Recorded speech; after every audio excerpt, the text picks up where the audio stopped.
Sa dami ng kanyang sakit, ang pinakaayaw niya ay ang sakit niyang hypokalemia. Na hypokalemia o mababa ang potassium level ng katawan.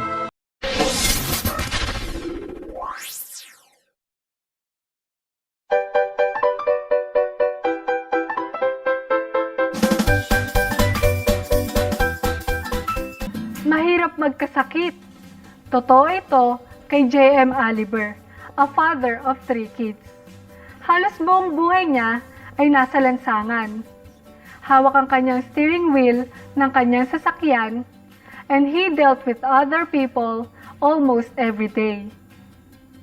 Napakasipag na tao, workaholic, pero hindi siya conscious about health. Ang importante sa kanya ay nagigising tuwing umaga at nagagampanan niya ang mga responsibilidad sa kanyang pamilya at sa kanyang trabaho. Habang tumatagal, nakakaramdam siya ng mga sakit sa katawan niya. Andiyan ang mga sakit niya na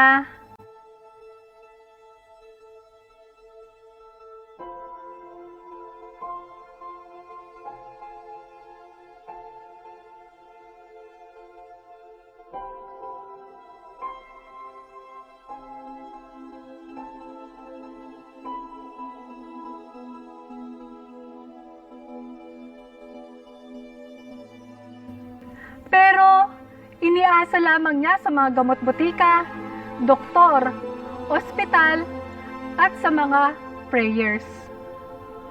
Sa dami ng kanyang sakit, ang pinakaayaw niya ay ang sakit niyang hypokalemia. Na hypokalemia o mababa ang potassium level ng katawan. At ang naigagalaw mo lang doon, yung mukha mo at mata. Yung buong katawan mo halos nakaparalyze po yan kasi affected ang muscle. Kung halimbawa naman, umabot ka ng 2.9 o kaya mga 3.1, kita mo yan, nakakapaglakad po sila. Pero sila po yung ika-ika. Sobrang sakit ng binti nila. Sila po minsan yung naglalakad, tapos biglang natutumba. Tapos punta ng ospital, chinek ang potassium, sobrang baba o mababa. Taong 1999, 2005, at 2011, ay na-confine siya sa iba't ibang ospital dahil sa sakit na ito. Pero taong 2006 hanggang 2011, ay mas inaatake na siya ng sakit niyang hypokalemia.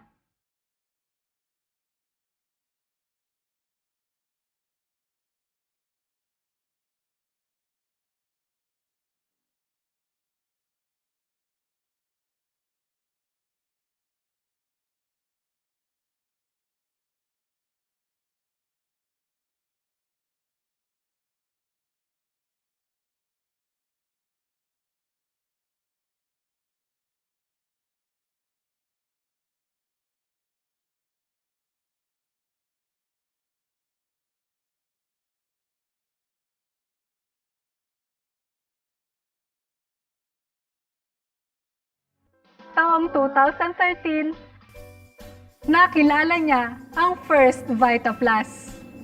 Sinimulan niya uminom ng dalandan unti-unti at unti-unti na rin gumaling ang kanyang mga sakit. Sa loob halos ng 3 taon ay hindi na siya ulit bumili ng mga gamot butika at unti-unti na ngang gumaling pati na rin ang mga sakit ng kanyang buong pamilya. At wala na muling na-ospital sa kanila.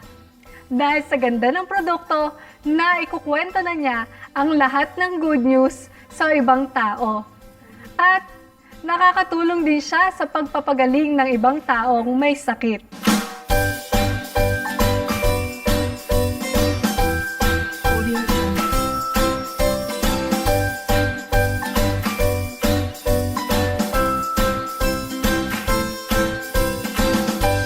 O diba, power na power ang storyang hatid sa atin ni JM. Tandaan natin, take good care of yourself because it's the only place you have to live in. Life is short. We only live once and we must choose healthy lifestyle.